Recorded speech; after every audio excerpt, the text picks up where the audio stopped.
She sabotaged your coffee, says Beggar girl to Millionaire, and his actions change her life. Harrison Sterling was about to take his last sip of coffee when he felt a small hand touch his arm. At 52, the businessman had built a construction empire that made him one of the richest men in Chicago, but also one of the most feared for his coldness in business. The girl beside him couldn't have been more than 12, her torn clothes contrasting with the refined atmosphere of the Heritage Bistro in the city center. She was discreetly pointing at the waitress walking away from the table. "She put something in your coffee," whispered the child, glancing nervously around. Harrison stopped the cup halfway to his mouth. His cold gaze turned to the girl, then to the waitress, now at the counter, seemingly organizing a few things. "What did you say?" he asked, his voice low but full of authority. "I saw her take some white powder from a little jar and toss it into your cup when you weren't looking," continued the girl, trembling slightly. Harrison examined the coffee. Nothing was visible, but something in the child's frightened expression made him hesitate. He knew people well enough to tell when someone was lying, and that girl definitely wasn't. "How do you know that?" he questioned, setting the cup back on the saucer. "I hang around here sometimes asking for a few cents. I watch everything that happens. That lady, she messed with your coffee when you answered your phone." Harrison stood up abruptly, the chair scraping against the marble floor. Several customers looked their way. The waitress, a young brunette around 25, noticed the movement and her eyes widened as she saw Harrison walking toward her. "Brianna," he called, reading her name tag. "I need to talk to you." The young woman visibly paled. Her hands began to tremble as she tried to act natural. "Of course, Mr. Sterling, is there a problem with the service? Did you put something in my coffee?" The direct question made Brianna take a step back. She glanced quickly at the girl, who had hidden behind a pillar, then turned her eyes back to Harrison. I don't understand the question. It's a simple question. Did you add any substance to my drink?" Brianna tried to smile, but the smile came out shaky and forced. "Why would I do that, Mr. Sterling? You're one of our best customers." Harrison noticed she hadn't directly denied it. His years of business experience had taught him to read people, and Brianna was clearly hiding something. Dear listener, if you're enjoying the story, take a moment to leave a like and especially subscribe to the channel. It really helps us beginners. Now, continuing, answer me directly. Did you or did you not put something in my coffee? The manager of the establishment, sensing the tension, quickly approached. "Mr. Sterling, is there a problem? Can I help with anything?" "Your employee here seems to have tampered with my drink," said Harrison without taking his eyes off Brianna. "That's a very serious accusation," replied the manager, clearly nervous. "I'm sure there's some misunderstanding." Brianna finally broke down. Tears began to stream down her face and she lowered her head. I can explain." "Then explain," said Harrison, crossing his arms. "It wasn't anything to harm you, I swear," she began, her voice choked. "It was just medicine." "Medicine?" Harrison raised an eyebrow. "You have diabetes. I noticed the symptoms weeks ago. The way you drink too much water, how you go to the bathroom several times, how you sometimes get dizzy when you stand up too fast." Harrison felt a cold knot in his stomach. Everything she mentioned was true. He himself had noticed these symptoms, but had been neglecting his health for months. "And what right do you have to medicate someone without permission?" "None," she admitted, crying. "I know it was wrong, but my father had the same symptoms and didn't get treatment in time. When he finally saw a doctor, it was too late." Silence took over the cafe. Other customers had stopped talking to watch the scene. Harrison felt a mix of anger and confusion. "You don't have the right to make decisions about my health," he said, but his voice had lost some of its initial harshness. "I know," whispered Brianna.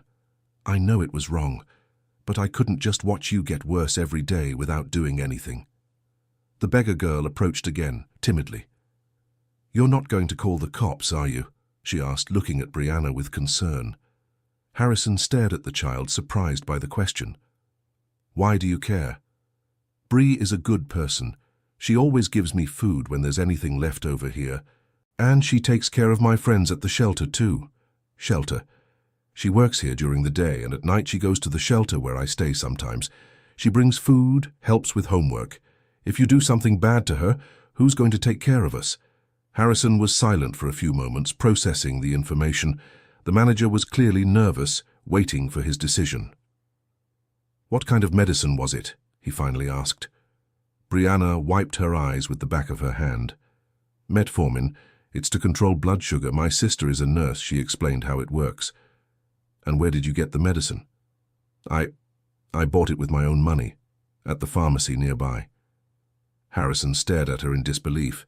You spent your money to buy medicine for me? It wasn't much, just one pill dissolved in the coffee. My sister said that way it wouldn't do any harm, just help stabilize things a bit. How long have you been doing this? 2 weeks. Harrison thought it over. In the past 2 weeks, he really had been feeling a little better.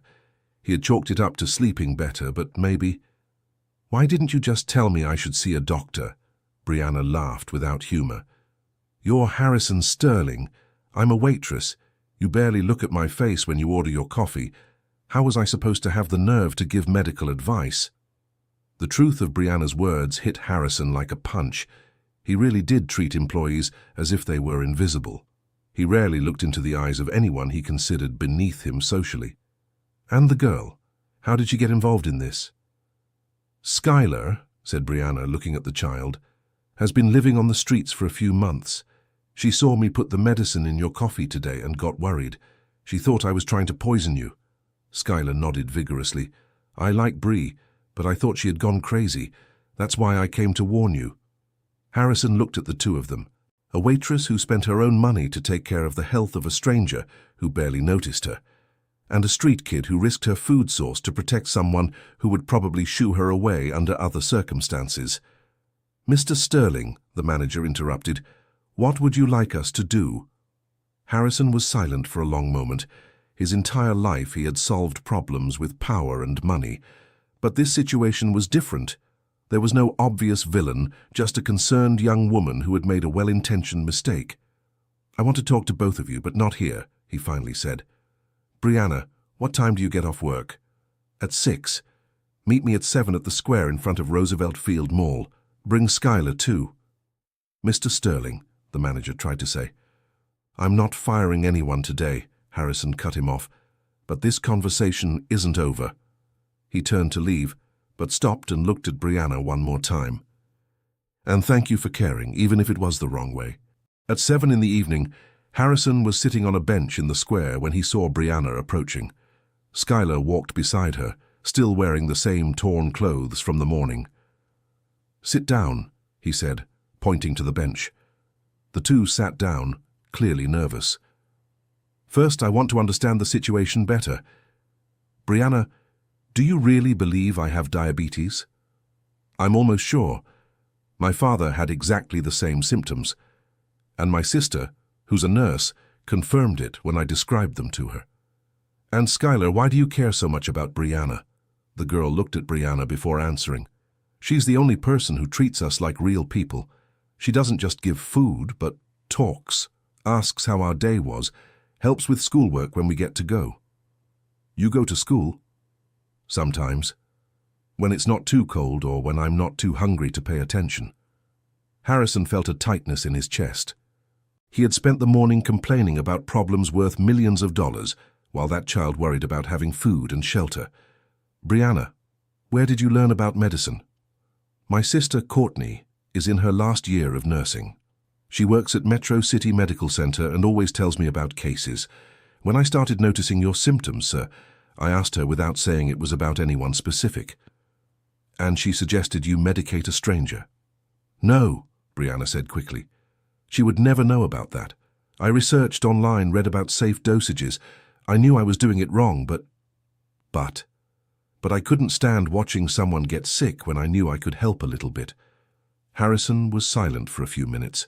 The square's bustle continued around them, families strolling, couples chatting, children playing. You two made me rethink some things today, he finally said.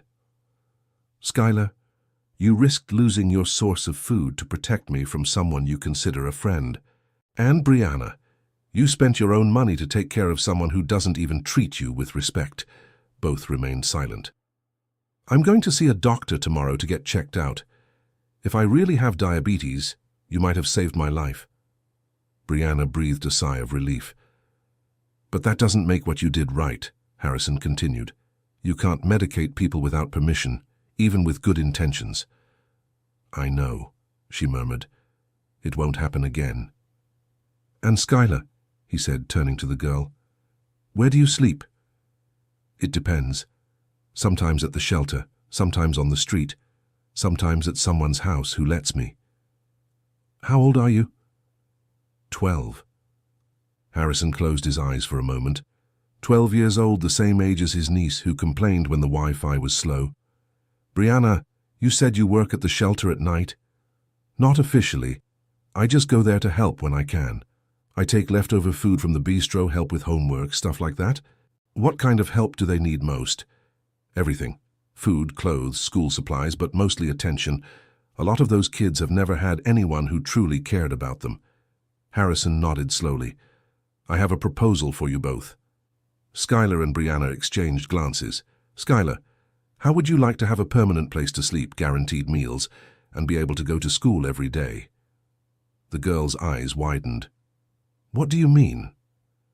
And, Brianna, how would you like to study nursing like your sister, but without having to worry about money?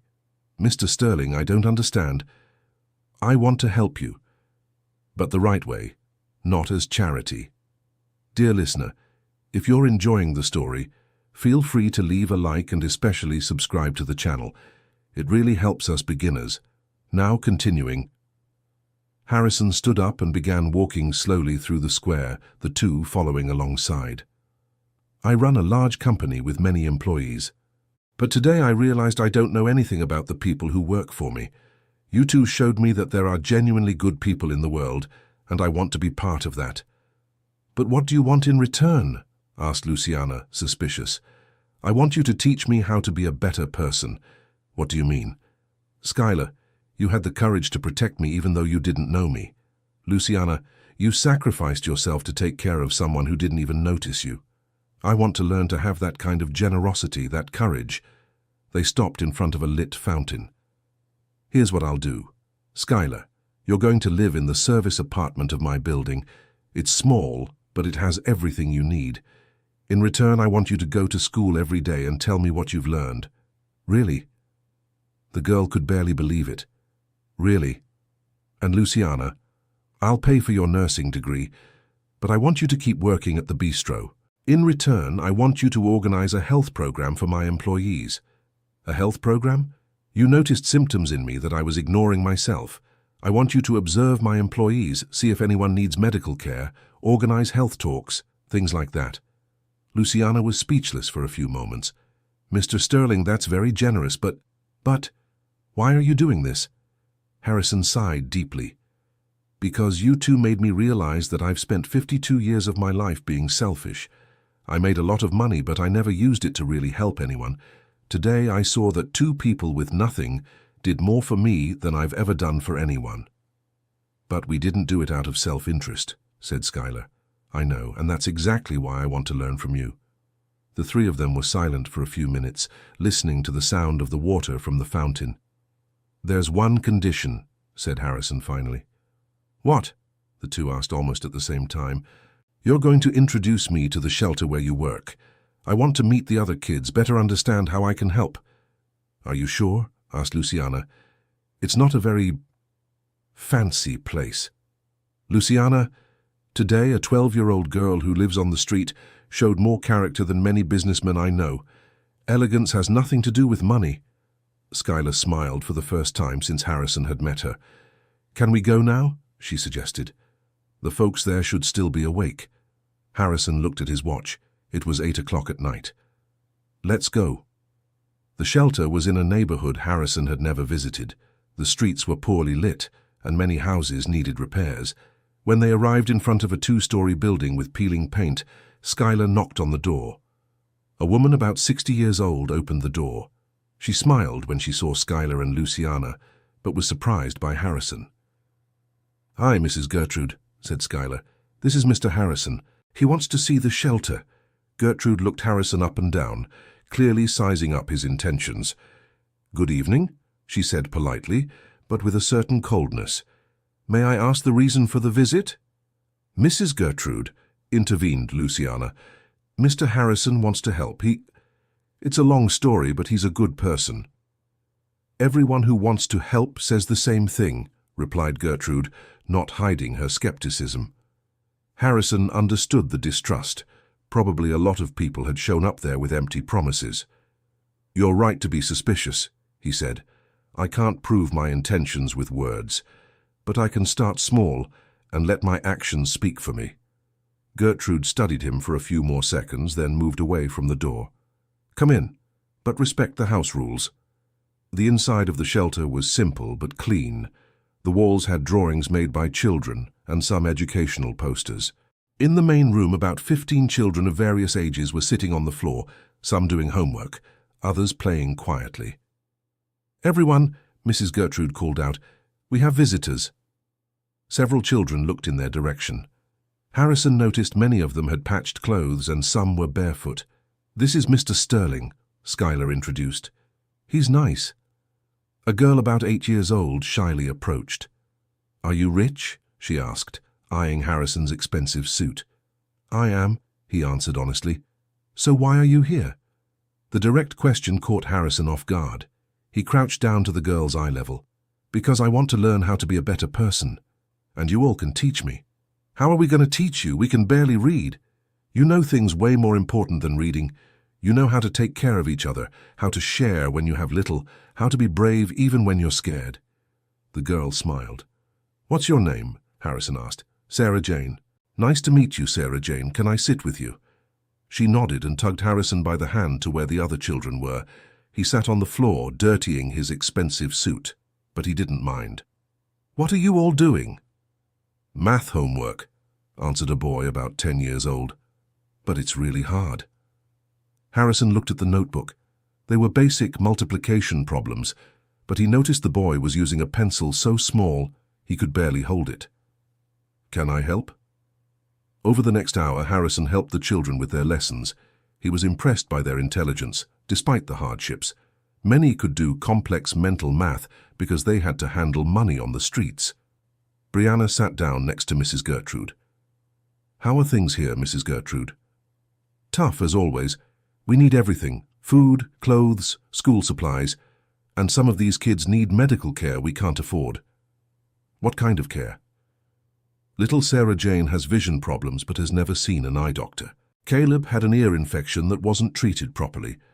Harper has a scar on her leg that should be looked at by a specialist." Harrison, who was listening to the conversation while helping with homework, came closer. "How many children live here?" 23 right now, but it varies. Some leave, others come. "And how do you support yourselves?" "Sporadic donations, a few events we organize, volunteer work. I get a small pension that helps a bit." Harrison nodded, mentally calculating costs. "Mrs. Gertrude, can I ask you a personal question?" "Go ahead." "Why do you do this?" Mrs. Gertrude smiled for the first time since he arrived. "Because these kids deserve a chance, and because I was like them when I was a child."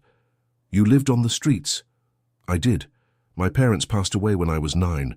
If it weren't for the kindness of some people, I wouldn't be here today." Harrison looked around, seeing the children focused on their simple activities. For the first time in years, he felt truly useful. "Mrs. Gertrude, I'd like to make a proposal." She looked at him suspiciously again. "What kind of proposal?" "I'd like to cover the medical care for all these children, and I'd also like to provide school supplies and uniforms for those who need them." "And in return?" "In return for nothing. I just want to visit them from time to time, maybe help with the lessons." Mrs. Gertrude was silent for a long moment. "Mr. Sterling, with all due respect, lots of people have come here with pretty promises. Most of the time they disappear after a few weeks. I understand your distrust. How about we start small? Tomorrow I'll bring an eye doctor to examine Sarah Jane. If I keep that promise, maybe you can start to trust me." Schuyler approached. "Mrs. Gertrude, you can trust him. He's already offered me a place to live and is going to pay for Lucy's studies." "Is that true, Brianna?" "It is. I'm still trying to wrap my head around it. Mrs. Gertrude studied Harrison for a few more moments. All right, but if this is some kind of cruel joke, it's not, I promise. When they left the shelter, it was almost midnight. Harrison was mentally planning everything he needed to do the next day. Mr. Sterling, said Brianna as they walked, can I ask you something? Sure. What happened to you today? I mean, what really made you change your mind about everything? Harrison stopped walking and thought about the question. You want to know what the worst moment of my day was? They both shook their heads. It was when I realized that a 12-year-old girl living on the streets has more compassion in her heart than I've developed in 52 years of life. Skylar turned red. It was no big deal. It was, Skylar. You chose to do what was right even when it was hard. And Brianna, you sacrificed yourself for someone you barely knew. It made me realize I've spent my whole life focused on making money and forgot how to be human. But you're not a bad person, said Brianna. You were just lost. Maybe, but now I want to find the right path. The next morning, Harrison cancelled all his meetings and spent the day organizing the commitments he had made. First, he called the best eye doctor he knew and scheduled a home visit at the shelter for Sarah Jane. Then, he went to the hospital where Courtney, Brianna's sister, worked. He found her during her shift break. Are you Courtney? Yes, can I help you? I'm Harrison Sterling. I met your sister Brianna yesterday. Courtney's face turned worried. Did something happen to her? No, nothing bad. Actually, I want to talk about how she saved my life. Harrison told Courtney the whole story, and she alternated between concern and pride for her sister. She should never have done that, said Courtney.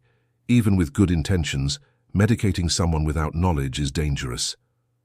I know, but her concern was genuine, and it made me realize I need to take better care of my health. Have you had the test done? I'm going this afternoon, but I came here with a proposal. What kind of proposal? I want to fund the rest of Brianna's college, and I want to hire her to organize preventive health programs at my company. Courtney's jaw dropped. Is that serious? Completely. Your sister has an impressive clinical eye. If she could identify symptoms of diabetes just by observing, imagine what she could do with proper training. But she still has 2 years of school. She can go to college in the morning and work for me in the afternoon. I'll pay a salary commensurate with the responsibility. Courtney was silent for a few moments. Why are you doing this? Because people like your sister deserve opportunities, and because companies like mine need people who truly care about others. That afternoon, Harrison was at the clinic undergoing a battery of tests when his phone rang. It was Brianna. Mr. Sterling, the eye doctor, already arrived at the shelter. Sarah Jane is being examined right now. Great, how's she feeling? Nervous but excited. She's never seen a doctor before. And Skylar? Has she packed her things to move today? She doesn't have much to pack, Brianna laughed, but she's very happy. When Harrison arrived at the shelter later that evening, he found Sarah Jane wearing glasses for the first time. How are you feeling? He asked. I can see, she said, beaming. I didn't know tree leaves had so many details. Harrison felt a lump in his throat, watching the girl's genuine joy. The eye doctor approached. She had a high degree of myopia. She probably never saw clearly before. With the glasses, she'll be able to keep up in class much better. Doctor, would you be able to examine the other children too? Of course.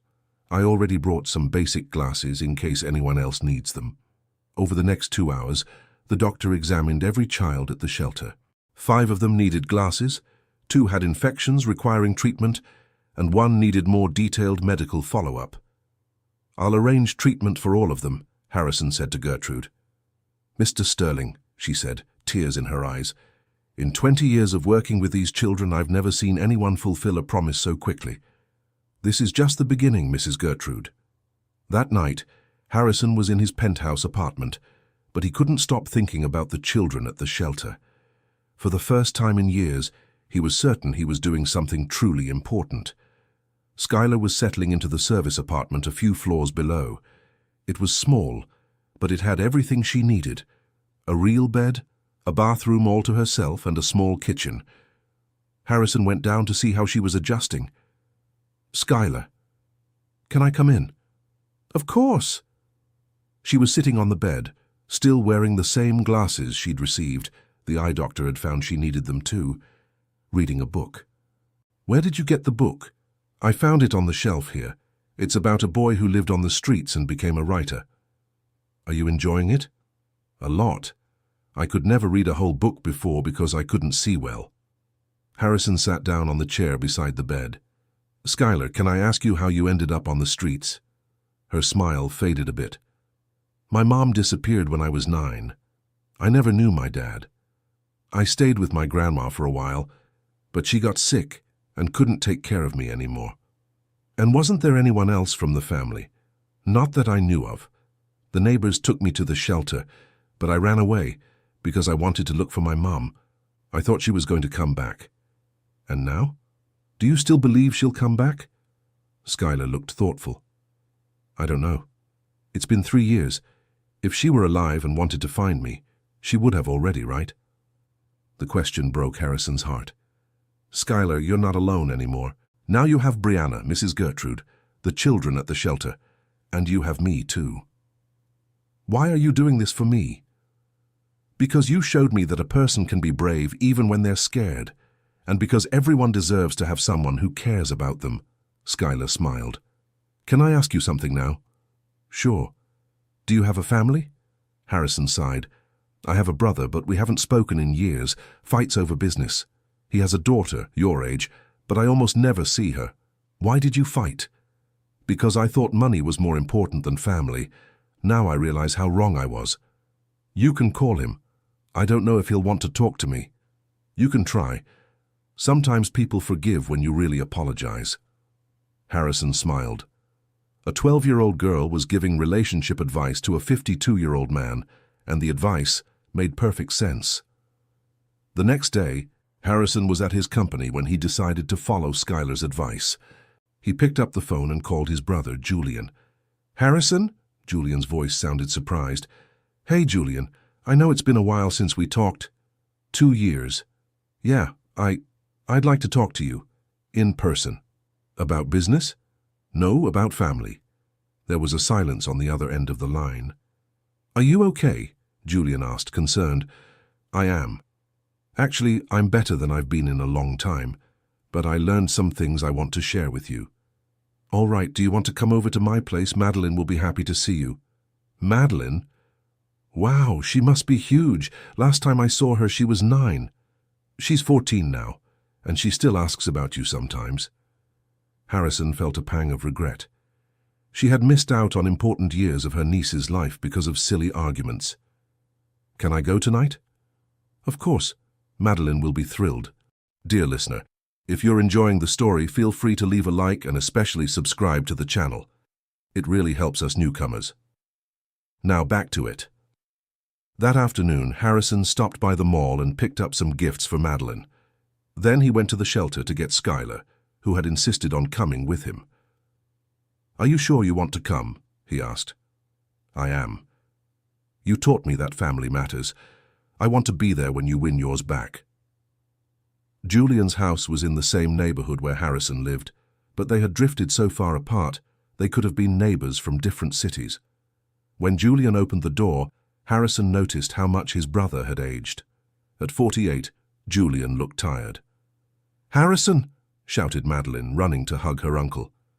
Maddie, look how much you've grown. Did you bring a friend? She asked, glancing at Skylar. This is Skylar. She's been teaching me some important things about life. Hi, Skylar said shyly. Hi, how old are you? 12, and you? 14. Want to see my room? The two girls went upstairs, leaving the brothers alone in the living room. She's pretty different from the people you usually hang out with, Harrison. It's a long story, but she changed my life. What do you mean? Harrison told Julian the whole story of the past few days, and Julian listened with growing surprise. Let me get this straight, Julian said when Harrison finished. A street kid and a waitress made you rethink your entire life? They did, and they made me realize I spent years being a jerk to the people who matter most. Harrison. No, let me finish. I fought with you over money. Money. As if it were more important than having a brother. And I missed years of Madeline's life because my pride was bigger than my love for you guys." Julian was quiet for a moment. "You really have changed." "I have, and I want to make up for lost time if you'll let me." "Of course I will." "You've always been welcome here. I just didn't know how to make the first move." The two hugged for the first time in years. "How's Madeline?" Harrison asked. "Good, but a bit rebellious. Teenagers, you know. Sometimes I feel like I don't know how to talk to her." "Can I make a suggestion?" "Sure. Treat her like she's the most interesting person in the world. Ask about her life, her dreams, her fears. Kids have way more wisdom than we give them credit for." Julian smiled. "Did you learn that from your friend Skylar?" "I did. She and the other kids at the shelter taught me more about life in 3 days than I learned in 50 years. Just then, the girls came downstairs. "Uncle Harrison," said Madeline, "Skylar told me about the shelter where she used to live. Are you really going to help all those kids?" "Yes, I am." "Can I help too?" Harrison looked at Julian, who nodded. "Of course. What kind of help would you like to offer?" "I have a lot of clothes I don't wear anymore. Hand some books, and can I tutor the younger kids?" "That would be great, Maddie." "And I can help too," said Julian. "I'm an accountant. I can organize the shelter's finances, help with the paperwork." Harrison felt tears in his eyes. In 3 days, his life had completely changed. "Skylar," said Madeline, "do you want to sleep over tonight? We can talk more about the shelter." Skylar looked at Harrison, who nodded. "You can stay. Tomorrow's Saturday, so no school." "Which school are you going to now?" asked Julian. "The same one Madeline goes to," replied Harrison. "I talked to the principal yesterday. Skylar starts on Monday." "Really?" asked Madeline, excited. "We'll study together." Watching the two girls chat animatedly, Harrison felt he had made the right decision. On Monday, Harrison was in his office when Brianna arrived for her first official meeting as an employee. "Good morning, Mr. Sterling." "Good morning, Brianna, and you can call me Harrison." "I'll try," she smiled. "How were your first days at college?" "Amazing. I never thought I'd get to study at a private university. I'm learning so much." "Great. Now let's talk about your work here." Harrison had prepared a detailed proposal for the company's preventive health program. "I want you to observe my employees the way you observed me, identify potential health issues, organize educational workshops, coordinate regular checkups." "That's a huge responsibility," Brianna said, nervous. "You've got this, and you'll have full support from the medical team I'm going to hire." "Medical team? I'm hiring 2 doctors and a nurse to work part-time here. You'll coordinate their work." Brianna was speechless. "Harrison, this must cost a fortune. It'll cost less than I used to spend on luxury cars, and it'll actually save lives." Over the following weeks, Harrison closely monitored the progress of all the projects. The company's health program identified several employees with issues that had been ignored. 3 people discovered early-stage diabetes, 1 found hypertension, and 2 discovered vision problems. At the shelter, all the children received full medical care. Sarah Jane was excelling at school since she started wearing glasses. Skylar had perfectly adapted to her new school and become close friends with Madeline, but Harrison knew there was still plenty of work ahead. One Thursday morning he was visiting the shelter when Gertrude called him aside for a private chat. "Harrison, I need to tell you something." "What is it, Mrs. Gertrude?" 3 new children arrived yesterday, siblings. Their parents died in an accident and there's no other family. "How old?" 5, 7, and 9. They're very scared and traumatized. Harrison felt a knot in his chest. "What can we do to help?" "They'll need a lot of love and patience and psychological support." "I'll take care of it. What else?" "Harrison, I'm thinking about expanding the shelter. So many kids need help." "Expand how?" "Well, there's an abandoned building right next door. If we could renovate it, we could house twice as many children." Harrison grew thoughtful. "I'll take a look at the building. But Mrs. Gertrude, are you sure you can handle so many kids?" "Not alone, but if we had more staff." "Leave it with me. I'll see what I can do." That afternoon, Harrison visited the abandoned building with an architect. The structure was sound, just needing cosmetic renovations and modernization. "How much would it cost to make this place livable?" he asked. "For a shelter meeting all safety standards, about $200,000. "And how long would it take?" 3 months working at a fast pace. Harrison nodded. It was a big investment, but he had enough resources. When he returned to the original shelter, he found Skylar helping the 3 new siblings with a puzzle. "How are they doing?" he asked. "Scared," Skylar replied. "But they're starting to trust us." Harrison approached the children. "Hi everyone, I'm Harrison." The 9-year-old boy, who seemed to be the oldest, looked at him suspiciously. "Are you from social services?" "No, I'm a friend of Mrs. Gertrude and Skylar." "Are you going to split us up?"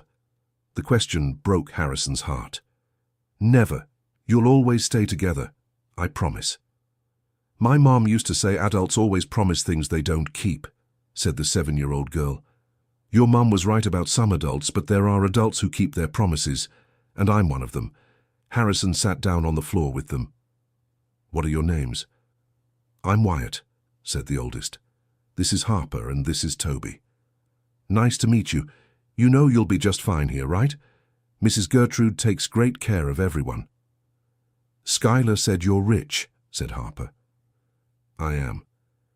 "Then why don't you live in a big house instead of staying here?" Harrison smiled. "Because this is where the most important people to me are." "Are we important to you?" asked Toby, the youngest. "Very important."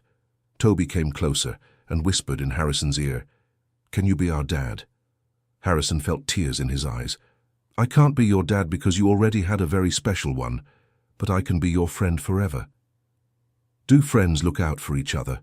asked Wyatt. "Always." That night, Harrison was at home when he got a call from Julian. "Harrison, I need to tell you something." "What is it?" "Madeline and Skylar are organizing a fundraiser at school for the shelter." "Really?"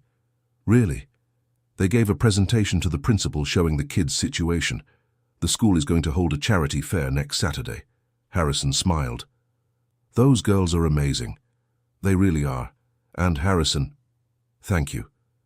"Thank you for what?" "For showing me how to be a better dad. Madeline is happier than I've seen her in years. I think it's because now she feels like she's doing something important. She's always been important, Julian. She just needed a chance to show it." On Friday of the following week, Harrison was at the shelter when he got news that would change everything again. Gertrude called him for an urgent talk. "Harrison, I got a call from social services." "What happened?" "They want to shut down the shelter." Harrison felt his blood run cold. "What do you mean?" "They say we don't have the proper licenses to operate and that the building doesn't meet safety standards. But the kids are well taken care of here." "I know, but they don't care about that. They want to transfer all the kids to official institutions." "That means separating the siblings?" "Probably, yes." Harrison started pacing, thinking fast. "Mrs. Gertrude, do you have the necessary licenses?" "Some, yes. Others, no. There's so much red tape." "And the building? What needs to change?" "Emergency exits, fire safety system, some adjustments in the room." "How much time do we have?" "They're coming back on Monday for the final inspection.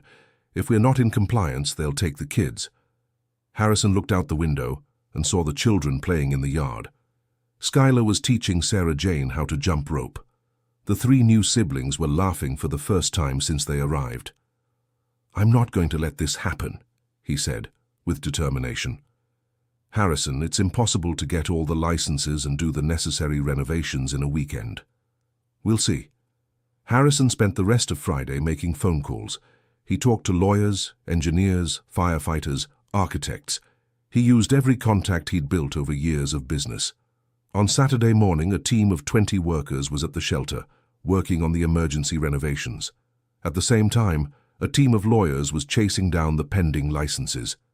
"Harrison," said Brianna, who had come to help, "this must be costing a fortune." "It doesn't matter. These kids aren't going to be separated." Skylar came closer. "Will there be enough time?" "There will," said Harrison, with more confidence than he actually felt. All weekend long, Harrison didn't leave the shelter. He coordinated the renovations, tracked the progress on the licenses, and still found time to calm the kids, who were scared by all the commotion. On Sunday night, the last worker left. The shelter had new emergency exits, a fire safety system installed, and all the necessary adjustments. "And the licenses?" asked Gertrude. "They arrive tomorrow morning by special pouch," Harrison replied. On Monday, when the social services staff arrived for the inspection, they found the shelter fully compliant with regulations and all paperwork in order. "How did you manage to do all this in one weekend?" the coordinator asked, clearly surprised. "Teamwork," Harrison replied. After the inspectors left, approving the shelter's operation, Gertrude hugged Harrison. "You saved those children." "No, Mrs. Gertrude, they saved me." That afternoon, Harrison was in his office when he received an unexpected call. It was from a journalist. "Mr. Sterling, I heard you fully funded the renovation of a shelter over the weekend. I'd like to do an interview about your philanthropy."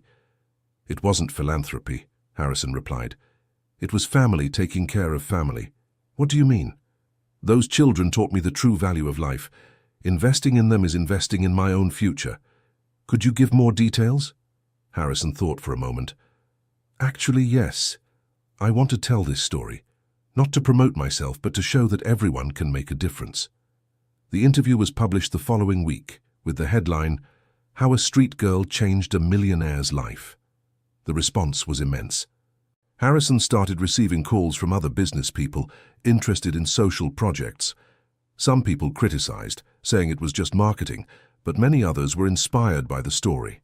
2 weeks later, Harrison was at the shelter when Skylar came running up to him. "Harrison, you have to see this." She led him to the room where a TV was on. "Look!" She pointed at the screen. It was a news report showing other business people who had started social projects inspired by Harrison's story. One had created a student scholarship program. Another was renovating public schools. "Our story is inspiring other people," Skylar said, moved.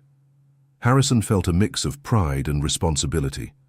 "Skylar, do you realize what you started when you decided to warn me about the bistro? It wasn't just me. It was Bree who taught me to care about people." Brianna, who was nearby, approached. "And it was you, Harrison, who showed us that a person can really change." Gertrude joined the group. "You three have changed much more than your own lives. You've changed the lives of all these children." Harrison looked around. The shelter was buzzing with afternoon activities. Sarah Jane was helping a younger child with homework, using her new glasses. The 3 orphaned siblings were playing with other kids, finally integrated into the group. In one corner, Madeline was teaching English to a group of teenagers. Julian had volunteered to give math lessons on weekends. "You know what's most amazing about all this?" said Harrison. "What?" the 3 asked. "That it all started with a cup of coffee." Everyone laughed. "And with a brave girl who decided to do what was right," added Brianna. "And with a waitress who cared too much to stay quiet," said Skylar. "And with a man who finally decided to listen," concluded Gertrude. That night, Harrison was at home when he decided to write a letter. Not to publish, but to keep as a reminder of how his life had changed. 2 months ago, I was a rich man, but poor in everything that truly matters. I had enough money to buy anything, but I had no one who really cared about me. Today, I have Skylar, who taught me courage. I have Brianna, who taught me compassion. I have Gertrude, who taught me dedication. I have Julian and Madeline back, who taught me that family is worth more than any disagreement. And I have 26 children at the shelter, who taught me that true wealth lies in making a difference in other people's lives. Sometimes I wonder what would have happened if Skylar hadn't had the courage to warn me about the coffee. I'd probably still be that same cold, lonely man I was before. But she had courage, and that changed everything. I learned that it doesn't matter how old you are or how much money you have. It's never too late to change, never too late to be a better person. And sometimes change starts with the simplest thing. Someone caring about you when you don't even realize you need it. Harrison folded the letter and put it away in the desk drawer. Tomorrow would be another day of work at the shelter, another day learning from the children, another day being the person he should have always been.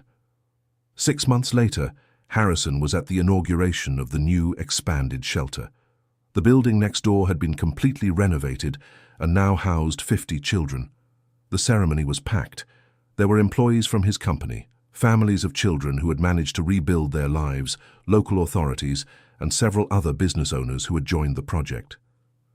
"Folks," said Harrison into the microphone, "when I started this journey, I thought I was helping some children. But I found out that actually, they were saving me."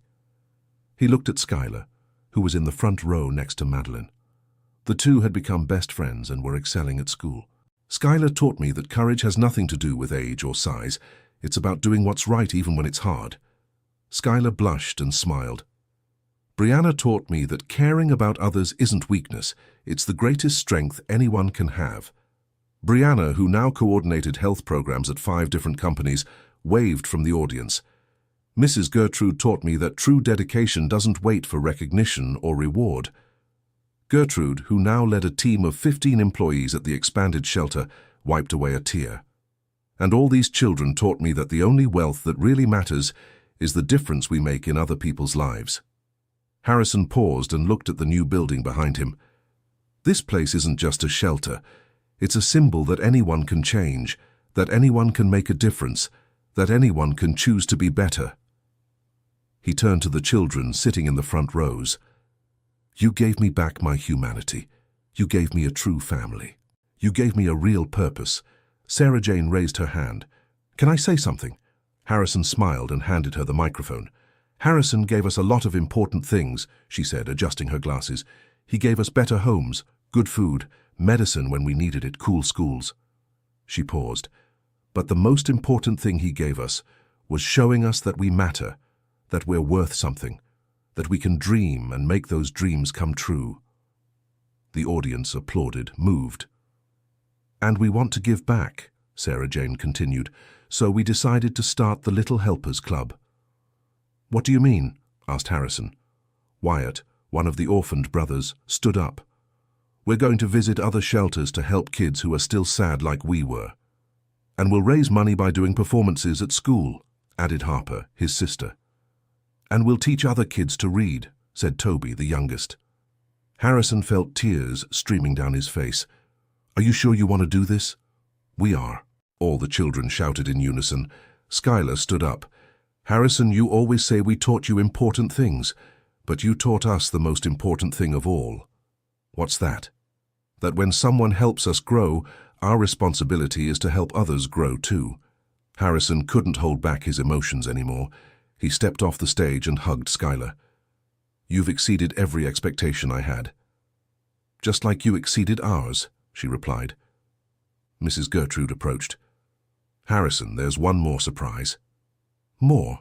Brianna stepped onto the stage. "Harrison, when you changed our lives, we decided to do something special for you too." She gave a signal, and all the children stood up, holding sheets of paper. "Each of us wrote a letter telling how you changed our lives, and we put it all together in a book."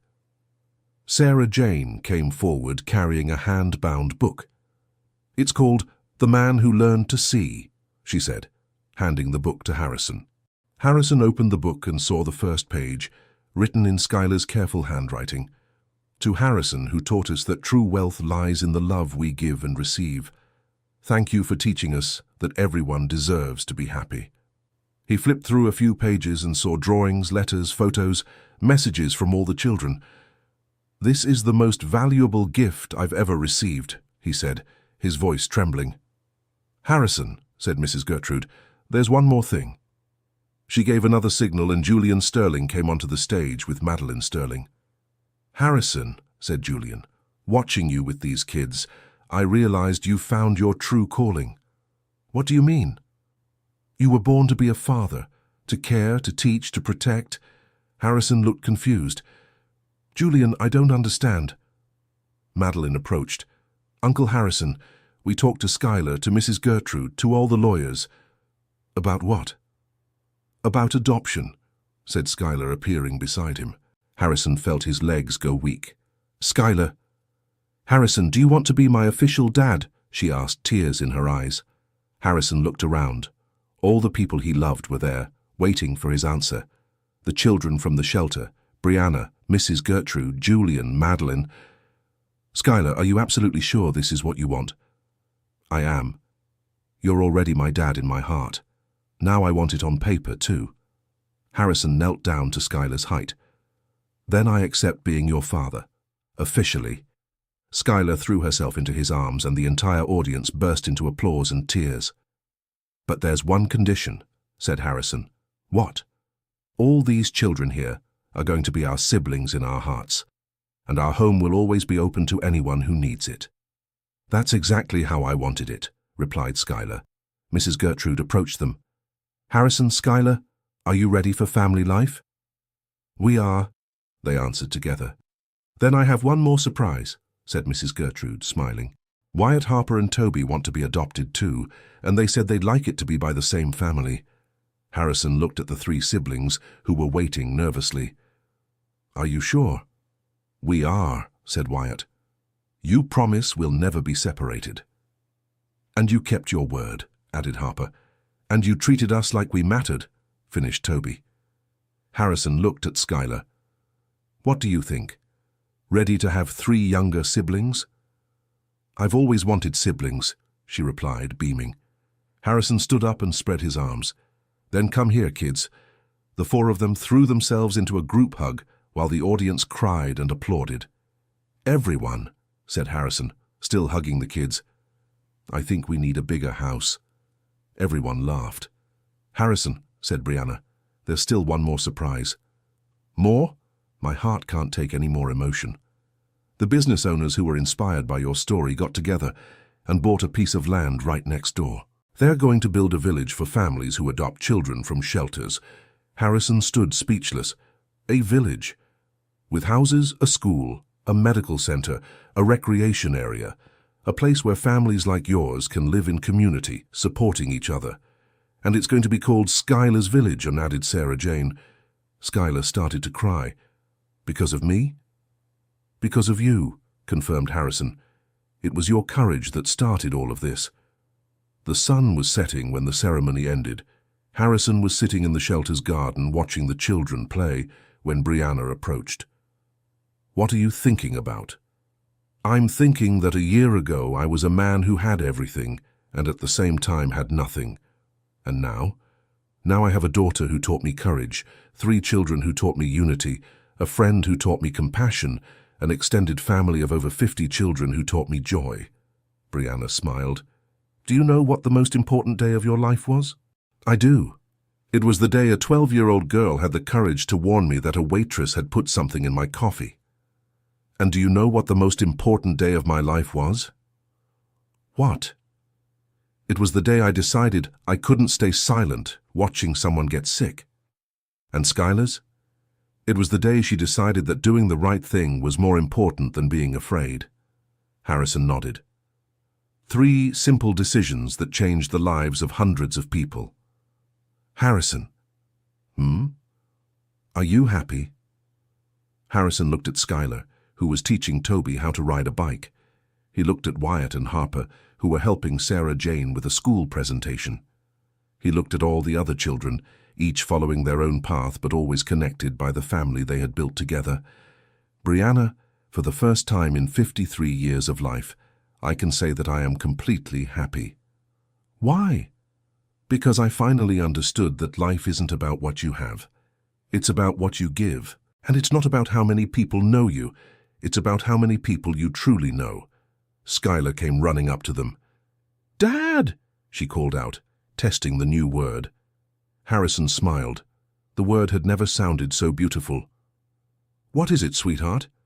Can I ask you a question? Always. If you could go back in time and change something, would you? Harrison thought for a moment. No, Skylar, I wouldn't change a thing. Because all the mistakes I made, all the loneliness I felt, all the coldness I showed, all of it was necessary to bring me to you. Even the lost years with Uncle Julian? Even those. Because now I value our family even more. Skylar smiled and sat on his lap. Dad, can I tell you a secret? Of course. That day at the cafe when I saw Bree putting something in your drink, I was really scared to speak up. Why? Because usually, when a kid like me talks to a rich adult like you, we get kicked out or ignored. But you spoke up anyway. I did. You know why? Why? Because Bree always taught me that when we see someone in danger, we have to help, even if it's hard, even if we're scared. Harrison hugged Skylar tighter. And it was that brave decision that saved not only my life, but the lives of all these children. What do you mean? If you hadn't spoken to me that day, I would never have met you. I would never have changed.